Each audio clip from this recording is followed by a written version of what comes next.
미국에서 논란이 된 사건이 하나 있었는데요.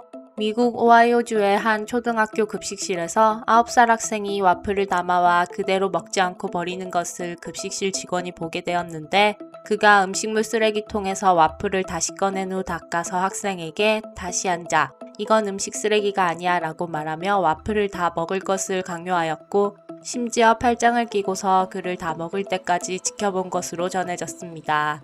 이 일의 CCTV 영상이 미국에 퍼지면서 논란이 됐고, 와플을 억지로 먹인 해당 직원과 이를 방관한 교장은 모두 해고되었는데요. 직원은 학교 내 음식물 쓰레기를 줄이자는 캠페인에 스트레스를 받은 상태에서 음식을 그대로 버리는 학생을 보자 분노가 치밀어서 한 행동이었다고 말했습니다. 실제로 미국에서는 매년 7,300만에서 1억 5,200만 톤의 음식물 쓰레기가 버려지고 있다고 합니다. 우리나라의 경우 연간 배출되는 음식물 쓰레기는 약 500만 톤에 달하며 그중 10% 이상이 학교 급식에서 잔반으로 버려지는 음식물 쓰레기라고 합니다. 계속 늘어나고 있는 학교 음식물 쓰레기를 줄이기 위해 잔반 없는 날, 잔반 줄이기 캠페인 등 다양한 방법을 시도하고 있지만 큰 효과는 보지 못하고 있는데요. 더욱 심각한 것은 학교 급식의 음식물 쓰레기 양이 매년 증가하고 있다는 사실입니다. 이 문제를 해결하기 위해 대한민국 중학생들이 모여 목동 잔반 프로젝트 팀을 구성하게 됩니다. 목동 잔반 프로젝트 팀은 학교 생활을 통해 이 문제를 가장 가까이서 지켜봤는데요. 한 달 동안 친구들의 식판을 관찰한 결과 놀라운 사실을 발견하게 됩니다. 학생들 대부분은 잔반을 남겼고, 이는 좋아하는 반찬이 없어서가 아닌 식판에 음식을 너무 많이 담아서 남기는 것이 문제였던 것입니다. 배식을 받을 때 "많이 주세요", "보통으로 주세요", "조금 주세요와 같은 대화를 통해 상호 간의 양을 조절하는데, 이는 명확한 기준이 없기 때문에 개인별 적정량을 맞추기란 쉽지 않았던 겁니다. 목동 잔반 프로젝트 팀은 이 식판에서 문제의 원인을 발견하고 솔루션을 고민하기 시작했습니다. 주걱의 크기를 작게 만들면 적게 담아 잔반이 줄어들 것이라 생각했지만 결국 버리는 양은 똑같았죠. 벽에 부딪힌 것처럼 한계를 느껴 더 이상 프로젝트가 진행이 안 될 무렵 급식을 남기는 양을 측정해 보았습니다. 계속되는 측정 실험으로 알게 된 것이 있었는데요. 학생들이 밥을 한 그릇 반에서 2그릇 정도를 풀면서 그것을 한 그릇으로 인식한다는 점이었습니다. 실제로 학생들에게 식판에 한 공기 분량의 밥을 담아보게 한 뒤 그 밥을 다시 가정에서 쓰는 밥공기에 옮겨 담아봤더니 한 공기가 훨씬 넘는 양이었습니다. 실험에 참여한 대부분의 학생이 본인의 식사량보다 많은 밥을 식판에 담는다는 사실을 알게 되었죠. 학생들의 측정 인식에 오류가 있다는 것을 발견하자 밥을 담는 식판을 이용해 뭔가 할 수 있지 않을까 하는 의견이 나왔습니다. 그때 떠오른 생각이 식판에 줄을 긋자는 것이었죠. 이렇게 만들어진 것이 바로 기존 식판에 무지개 형태로 포물선을 그려 넣은 무지개 식판입니다. 밥 양을 수리적 단위인 그램을 사용하지 않고 선과 밥 한 공기를 표시한 아이콘을 적용, 밥의 양을 눈으로 가늠하게 한 것입니다. 밥 반 공기, 한 공기, 한 공기 반 등 쉽고 간편하게 식사량을 알려주고 이를 참고해 음식을 담을 수 있습니다. 실제로 목동 잔반 프로젝트 팀이 다니고 있는 학교에서 프로토타입을 테스트하고 학생들의 의견을 들어보았다고 합니다.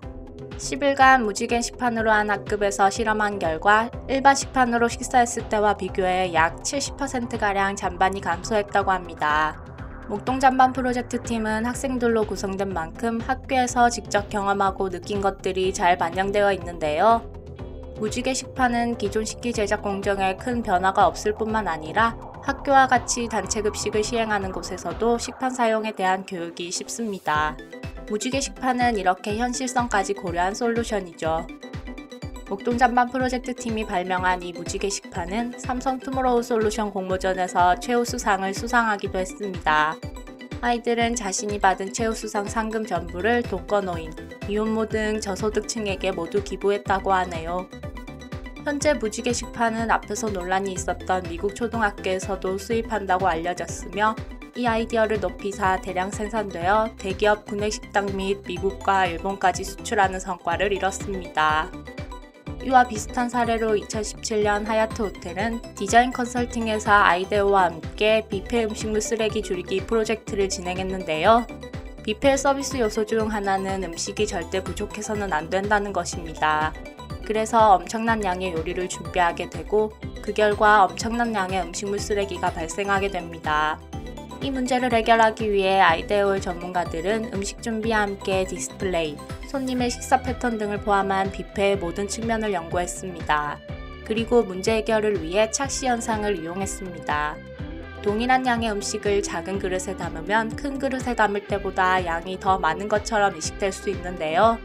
그리고 요리와 비슷한 색상의 접시보다 대비되는 색상의 접시를 이용하면 이 효과를 더 극대화할 수 있습니다. 실제 코넬대 연구팀은 토마토 파스타를 흰색 접시에 담았을 때보다 빨간색 접시에 담았을 때 30% 이상을 더 많이 가져가는 것을 발견했습니다. 대비되는 색상의 접시에 음식을 담으면 음식이 더 부각돼 사람들은 실제 양보다 더 많은 음식을 담았다고 생각하는 겁니다. 그래서 하얏트 호텔은 어두운 색상의 요리 밑에는 밝은 접시를, 밝은색 요리 밑에는 어두운 접시를 배치했습니다. 또한 접시 크기도 지름 24cm에서 21cm로 줄여 적정량만 담아갈 수 있도록 유도했죠. 이렇게 접시 색상과 크기를 바꾼 것만으로도 뷔페 손님들은 예전보다 음식물을 20%나 적게 가져갔고 메뉴 앞에 재료 성분과 칼로리 성분을 제공함으로써 이전보다 신중하게 음식을 담아가도록 유도했습니다.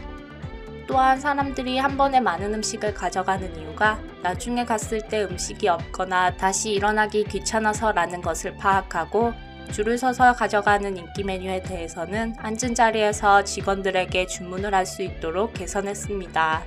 이를 통해 손님들은 매번 줄을 서지 않아도 되었고 1인분씩 따뜻한 음식이 제공되기 때문에 맛에 대한 평가와 더불어 만족도도 올라갔습니다. 이러한 문제 해결을 통해 플로리다에서 매년 5위 안에 들었던 올랜도 하얏트 음식물 쓰레기 배출은 최하위권으로 떨어졌고 호텔의 식료품비는 10%나 줄일 수 있었습니다. 음식을 버리면 벌금이라는 무서운 경고보다 무지개 식판처럼 일상 속 작은 아이디어 하나가 세상을 바꾸는 힘이 되는 것 같네요.